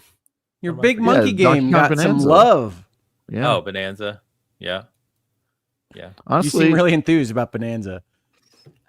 I love Bonanza, but again, I don't think it's that upper echelon of, top tier Nintendo. Kingdom We Come talked about Deliverance it, was right? on Game of the Year nominee, and also Kingdom Come Deliverance got a ton of nominations. As Yes, it did. deserves. As it actually deserves. So I'm you glad were actually, that that's up I there. actually thought the nominees weren't that bad this year, to be honest with you. Like, I'm I mean, interested. I I know you guys are like more lukewarm than other people on Expedition 33. I'm really interested to have my own opinions on that because the other half of my friend group say that it's literally the best game they've ever played. Yes, Ben. I know. One They of need the to things play I more respond games. to is the cult of Expedition 33 that comes into my timeline no matter what I talk about and tells me how it transformed their life and how they've found Expedition 33 as their Lord and Savior. Well, Ains, one of the guys who told me that is a guy who makes video games for a living, Ben Kierton. He said it was probably one of the best games he's ever played, and I'm like, all right, well, he's a dude who knows games if nothing else, so I'm interested to have my own opinions on it. He's also a peculiar dude. He made me who I like quite a bit, but he made me He is a fight peculiar cubes. dude. He's a little on spectrum. No, great guy. Many people I know, all jokes aside for a second, as we've talked about, I actually love Expedition 33. It's a great game. It really is. Expedition 33 is well deserving of its spot. Yes. Yeah. So, but to Hoag's point, there is a cult around this game that acts like it's like the most revolutionary game ever made for some reason, and it's just not. I don't know. It's very weird. But if people love it to death, people love it to death. You love whatever you want. Absolutely. Go nuts. Yeah, like I expect it to win. Cast. There are 3 people on that cast who got nominated for best performance, I think it was. Which is garbage. Yes, that is wrong. It's crazy. That part is really crazy. Especially when they said the one guy did 4 hours of work. The entire cast of Death Stranding 2 got left off so that there could be 3 separate characters from Expedition 33. It's nuts. Yeah, it's a little wild. It's a bit much. And that's the only thing I was kind of calling out, right? Jokes, like I said, jokes aside about it, it deserves its flowers. It absolutely does in many ways. So let's recognize that. But let's also recognize it didn't fundamentally change gaming.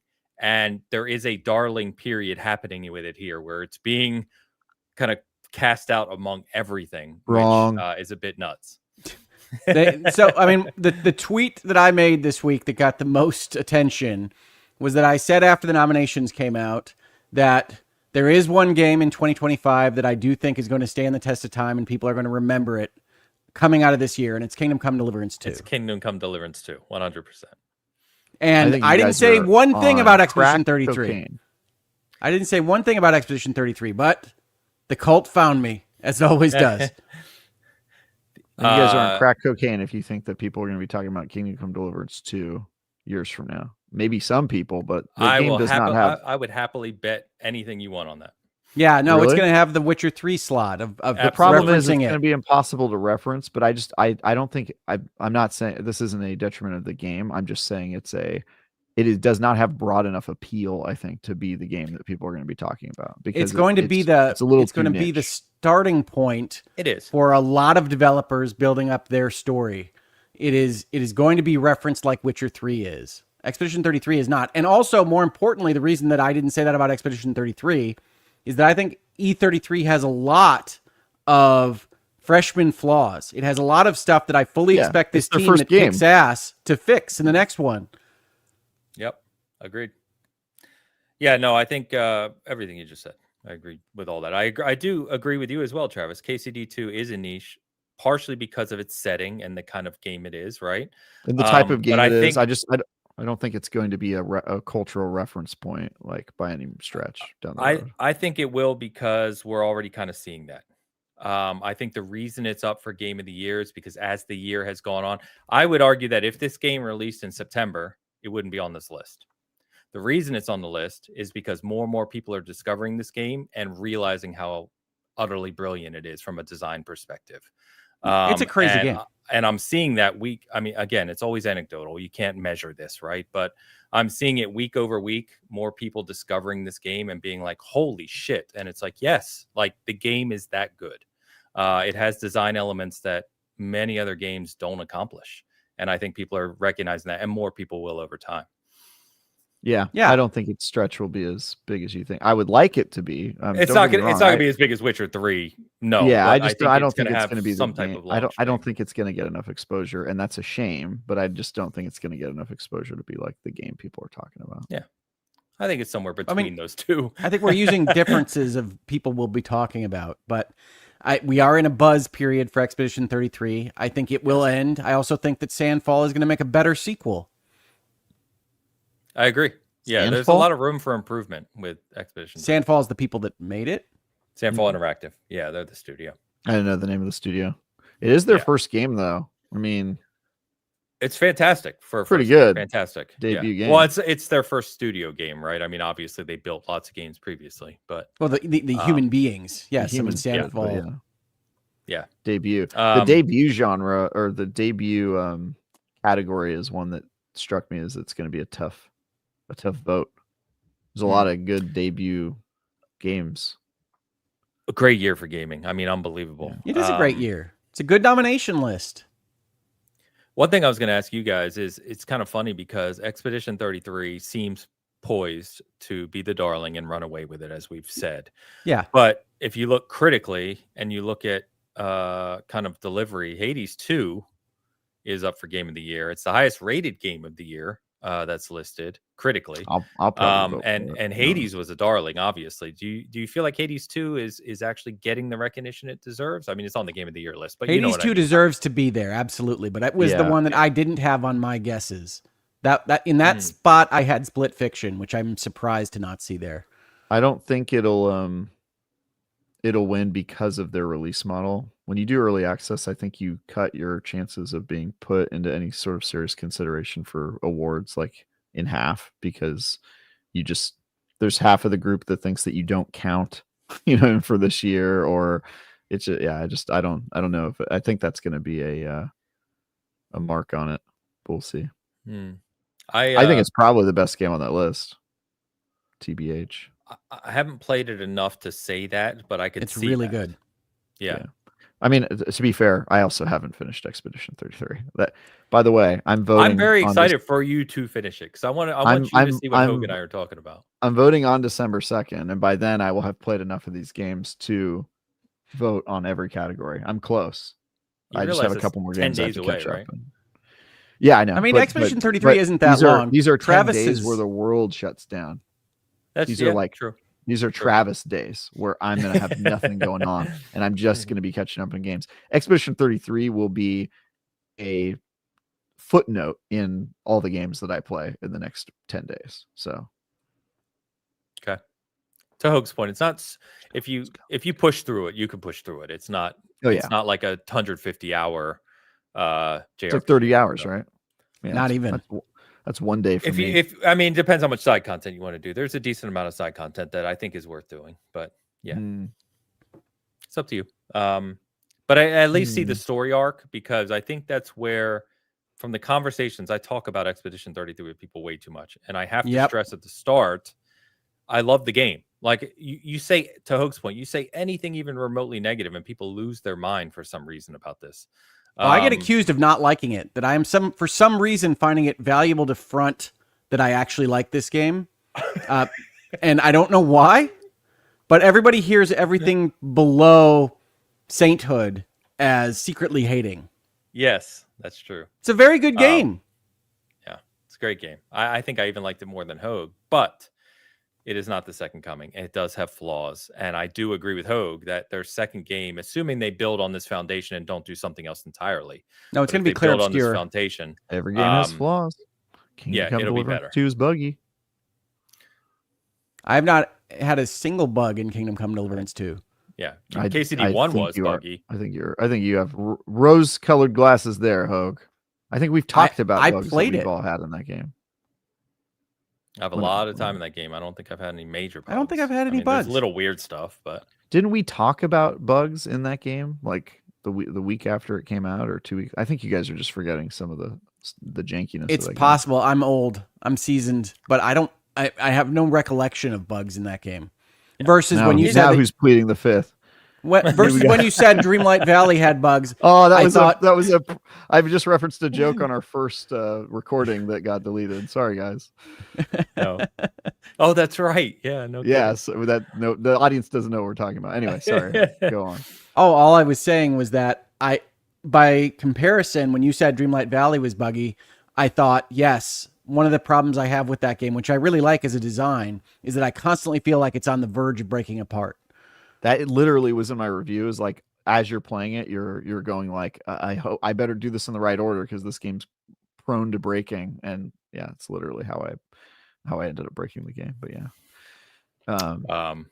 the one thing there's funny enough, like game of the year, like those major ones people always look at. I don't even care that much. I'm happy that KCD2 is up there with the nomination because at the very least that means more people will give it a look.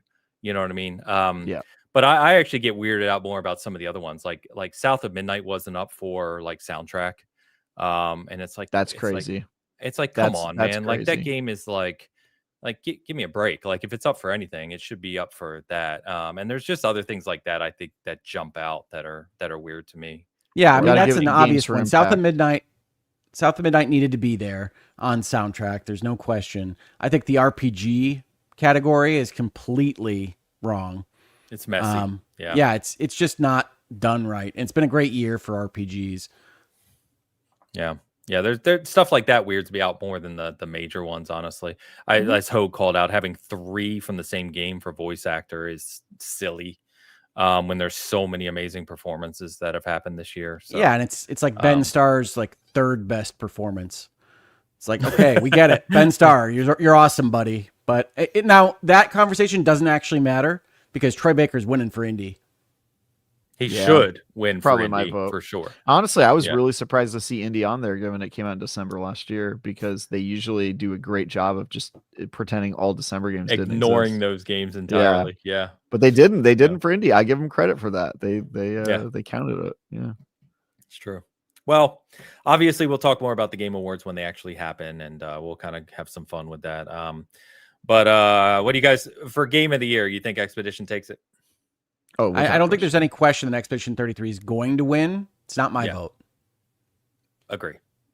Yeah, I agree.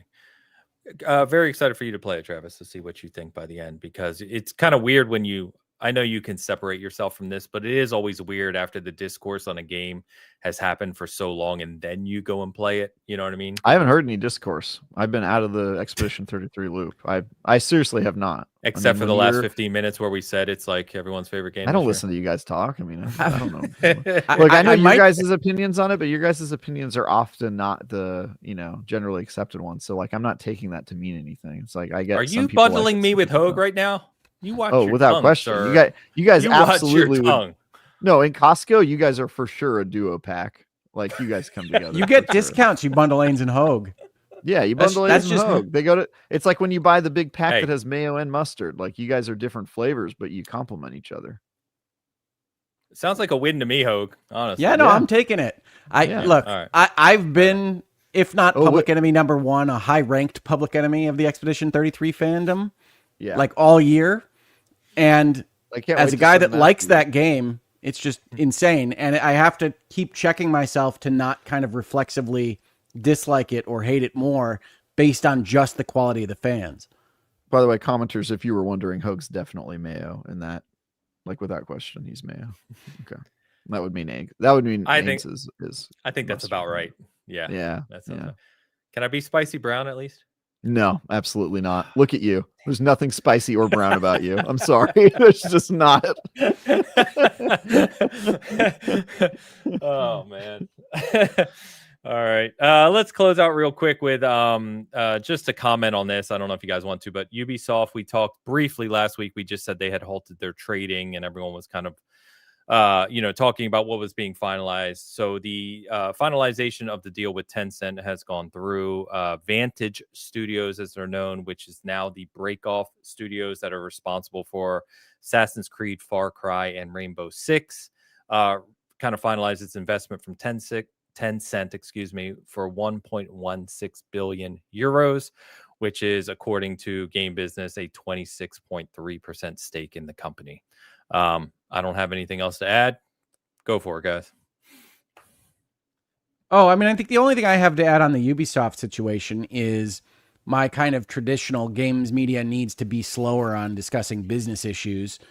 Then when Ubisoft had to stop their public reporting just before it happened, lots of sites went crazy with, does this mean they're being acquired by Saudi Arabia? Does this mean Tencent has bought them? Other horrible things, is Ubisoft going bankrupt? All these headlines that were everywhere.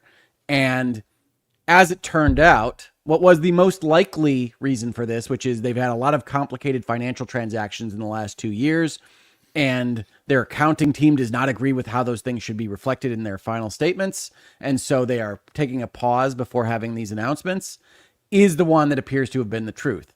So that's all I would add there is like every time you see headlines that seem a little bit too dramatic or a little bit too tabloidy, and I don't really limit this only to games industry, but that's where this particular news item hits, just take a pause, think about what other reasons there might be for something, because they want your clicks. This goes around every bit of media, and I think people would be well treated to just slow down themselves in what they're reading and passing on social media or otherwise. Yep. And the funny thing is about the finalization here is this really isn't anything we didn't already know. We kind of knew this was happening. We've already talked about kind of the structure here of what Ubisoft was doing and the Tencent investments. So, yes, I would agree with you entirely.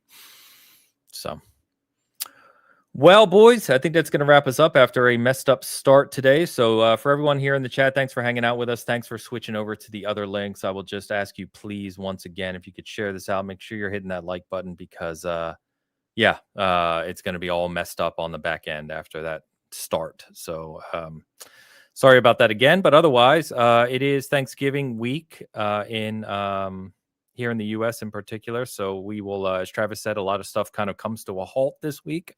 A lot of people get some good gaming in and catch up and everything else, which I plan to do as well. I will let everyone know right now that we are taking next Sunday off. So we're taking a little break for families for the Thanksgiving holiday and to just veg out a bit. So we'll be back in 2 weeks. Restore time. our vigors. Our vigor, yeah. First we do have to restore our vigors. We do. So enjoy. Hope everyone enjoys the time with family and holiday, and we'll see you in 2 weeks, of course. In the meantime, on the SG side, just to call out real quick, one of our newest contributors, Stacy, who is an excellent video editor. And he has created a few pieces of content now, which are, in my opinion, really, really well done. He's got that kind of really soothing voice that works well on video that I cannot replicate. And he does some great video editing and kind of a very good writer as well. He did a video and article this week talking about how your backlog is not a burden. And he reflects on Morrowind back when it launched, as well as a personal story about Outer Wilds. I would highly suggest checking that out. It's really, really well done. So you can find that on our channel or on the site. And then, as I said, we have Demon School and the Black Ops 7 reviews up and a few other things coming this week as well. Hogue, I'll pass to you. I just want to make clear that Demon School is not a game about learning to be a demon. Because this is something I had to clarify when I was explaining to my wife that my daughters were playing Demon School with me. And so you are fighting demons. You are not learning to become a demon. I think that's critical to understanding what you can and can't play with your kids. That was the line for your wife. She was like, I don't want them learning how to become a demon in school in a video game. Meanwhile, I'm no longer interested. Yeah. Well, I mean, certainly some indie could take the concept of Demon School and run with it as you might think with that name. But I did want to clarify that. Otherwise, I have no wares to sell. I've been running hard in the practice of law, not making additional content for y'all. I feel bad about that. But there will be some new stuff soon-ish as we head into December and the new year. Fantastic. Travis, show us your wares, my friend. What you got? My wares. Disney Dreamlight Valley, Escape from Tarkov. Before that, I reviewed Arc Raiders. I also did a preview this week of Routine. My interview went live. I didn't know that was up. I need to check that out. That's right. My preview of Routine is up, and my interview with the developers is up, and I believe that concludes my content for the month on Routine's IGN First. My next IGN First is happening next year, by the way. Already working. They on just content keep giving for them it. to you. Can't talk about it at all, but it is a very high profile AAA game. All right, enough about Grand Theft Auto 6, Travis. That this chat specifically, this group of folks are going to be very excited to hear about. All right. Okay. Something to look forward to. Good pitch. Yeah. I expect you to break that NDA as soon as we're off end stream here. So, you know me, NDA breaking some bitch. All right, everyone. I hope if you're celebrating Thanksgiving here in the U.S. this week, have a great time with your family, no matter what you're doing. Everyone else, obviously, enjoy the week and the couple weeks since we'll be back next. Enjoy your gaming. Thank you for the support as always. As always, we genuinely appreciate it. And until then, we'll see you in a couple weeks. Bye. Go Blue.